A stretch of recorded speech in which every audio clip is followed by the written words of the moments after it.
Olá pessoal, tudo bem? Respondendo a uma pergunta dos amigos aqui da Fraternidade do Coração sobre o significado espiritual da Páscoa e da Quaresma. São duas datas muito significativas do nosso calendário cristão. Então vamos falar um pouquinho primeiro sobre a Páscoa, né? Ela é o único dia santo determinado pelas estrelas.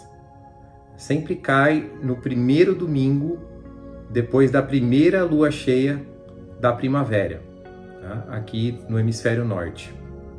A Quaresma já é um período de 40 dias entre a quarta-feira de cinzas e o sábado santo, onde nós que somos devotos, que somos alinhados e conectados a Cristo, nós buscamos práticas como a meditação, como a reflexão, como a oração, práticas de atentividade e de silêncio, que é a preparação para a celebração da Páscoa, que significa para nós a maior vitória de um ser encarnado, já nesse plano terreno, Jesus Cristo, sobre as forças do eu inferior, sobre as forças sombrias, né? As forças satânicas da morte.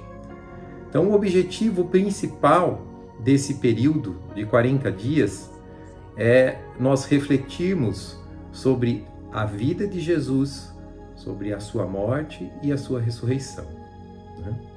Dentro do tempo da Quaresma existem dias mais significativos, né? Que é o primeiro dia da Quaresma, que a gente chama de cinzas. Depois tem o Domingo de Ramos, que é bem no comecinho, né, da Semana Santa. A Quinta-feira Santa, que é o dia em que os cristãos comemoram também a última ceia, uma data muito especial. Depois disso, né, nós também podemos compreender todo um contexto em relação à Páscoa e à vivência de Jesus, né, nesse período. Então, depois de ser batizado por João Batista, Jesus foi para o deserto, onde ele ficou em oração e jejum por aproximadamente 40 dias. Nestes dias, onde ele estava se aprofundando espiritualmente, né, e se submetendo a um estudo mais interno, né, Jesus foi tentado pelas forças negativas, né, que tentaram assim fasciná-lo, desviá-lo da meta, da reconexão divina, com promessas de bens terrenos, com promessas materialistas, né? E cada atitude de Jesus no Novo Testamento, cada momento dele, né, cada iniciação que ele passa, nós dizemos que também são ciclos de iniciação e são eventos relacionados ao nosso próprio despertar de consciência, tá? Sendo assim, para nós, o caminho da paixão, da morte e da ressurreição também acontece dentro de todos nós, dentro de cada discípulo da luz, né? E a Páscoa é essa estação espiritual do convite para uma maior purificação, né? E para uma libertação, então, das nossas próprias sombras, dos nossos próprios aspectos, né, negativos. Ela é supervisionada pelo arcanjo Rafael, que é o guardião, né, do Santo Graal, e na jornada de desvelar da consciência, né, nós compreendemos que não há recompensa sem renúncia, né? E a principal renúncia é o eu inferior, o medo, o orgulho e a obstinação, que é a tríade que todo ser humano carrega, né, diariamente, com a qual a gente tem que ir lidando, acolhendo, abraçando, transformando, integrando, né? E durante, então, o período da Quaresma, nós oramos e meditamos em sintonia com Deus e com Cristo, né, buscando o entendimento e a renúncia desses aspectos do nosso psiquismo. Agora vamos voltar para a história de Jesus e vamos buscar essa ressonância com o nosso estudo, com as nossas iniciações pessoais. Primeira coisa importante, a primeira tentação de Jesus foi a econômica. Não sei se vocês lembram, né? O eu inferior chega ali, né? O mal, como você queira chamar, e diz para Jesus, né? Se tu és filho de Deus, né? Se tu é filho de Deus, então manda que essa pedra se torne pão. E Jesus responde: nem só de pão vive o homem, mas de cada palavra que sai, né, da sua boca. Em Mateus. Jesus tinha um objetivo claro, né? Mas o mal, o demônio, como você queira chamar, propõe a Jesus que ele não faça nenhuma renúncia, que ele use o poder dele para conseguir o pão, né? E Jesus diz: o pão da vida é o pão espiritual, é o pão da consciência, é o Filho humano e o Pai divino em união no altar do coração. E Jesus mostra, então, que nós temos muitas necessidades reais, espirituais, conscienciais, além das nossas necessidades terrenas, né? Aliás, nossa principal, né, nutrição, nossa principal necessidade é a nossa conexão com o divino. A segunda tentação de Jesus foi a política. Jesus está no alto da montanha e então o eu inferior diz: você pode assumir todo o controle de todas as nações e se curvar diante de mim, que eu te darei riquezas, poder, reinos, tudo isso, né, foi entregue a mim e eu posso dá-lo, né? Basta que você se ajoelhe, né, diante de mim. E Jesus responde: você adorará o Senhor, seu Deus, e somente a Ele servirá. Então, o eu inferior tenta fascinar Jesus com a proposta do poder, da luxúria, né? Mas Jesus diz não. Ele decidiu tomar o caminho que ele tinha realmente reservado.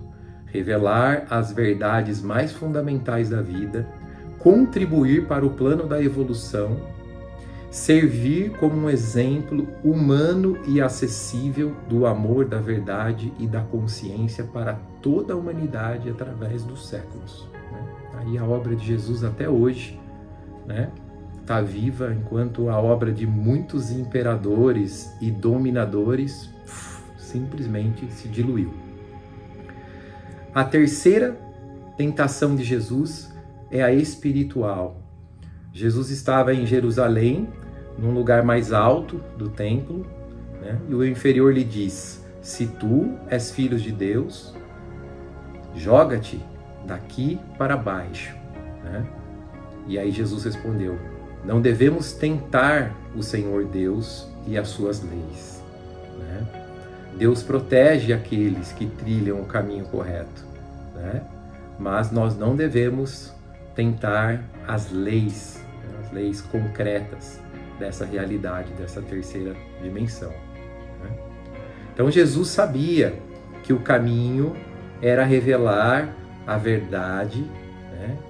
Que todo esse poder, então, que foi oferecido, né, pelo mal, pelo demônio, seja como você queira chamar, pelo eu inferior, e tudo isso era uma ilusão, né? Sendo o verdadeiro poder o amor consciente, né? Aquilo que você dá para a vida, o afeto, a verdade, o respeito, né? E tudo isso que são, né, os valores do coração, os valores crísticos, né? Agora, sobre o significado dos dias que antecedem a Páscoa, né? Isso é muito importante também. Na quarta-feira é o dia da traição, né, da destruição de Judas. Nós podemos meditar nesse dia sobre tudo aquilo que ainda faz com que você traia o amor, com que você traia o coração, com que você traia, né, os seus propósitos divinos.